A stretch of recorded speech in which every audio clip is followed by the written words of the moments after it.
স্থানীয় সময় শুক্রবার সামাজিক যোগাযোগ মাধ্যম ট্রুথ সোশ্যালে দেওয়া পোস্টে ট্রাম্প বলেন, শান্তিপূর্ণ বিক্ষোভকারীদের যদি ইরান গুলি করে ও সহিংসভাবে হত্যা করে তাহলে যুক্তরাষ্ট্র তাদের উদ্ধারে এগিয়ে আসতে প্রস্তুত। তিনি আরও বলেন, আমরা সম্পূর্ণরূপে প্রস্তুত, যে কোনো সময় ইরানে পদক্ষেপ নেওয়া হতে পারে।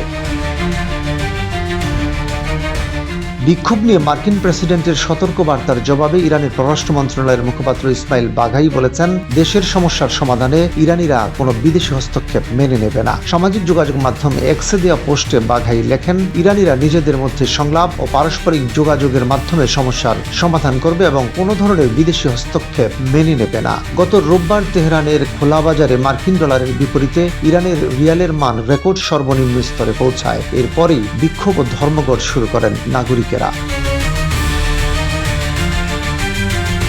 শুক্রবার টানা ষষ্ঠ দিনের মতো দেশটিতে বিক্ষোভ চলছে। এরই মধ্যে ইরানের এই বিক্ষোভ সহিংসতায় রূপ নিয়েছে। নিরাপত্তা বাহিনীর গুলিতে কমপক্ষে 7 জন বিক্ষোভকারী নিহত হওয়ার খবর পাওয়া গেছে। নতুন করে আরো অনেক শহরগুলোতে বিক্ষোভ ছড়িয়ে পড়েছে। তেহরান ও ইস্পাহান থেকে শুরু করে লোরেস্তান, মাজানদারান, খুজেস্তান, হামাদান ও ফারজ সহ অনেক এলাকায় বিক্ষোভের খবর পাওয়া গেছে। বিক্ষোভকারীরা শাসন ব্যবস্থা এবং সর্বোচ্চ নেতা আলী খামেনির বিরুদ্ধে বিভিন্ন স্লোগান দেন।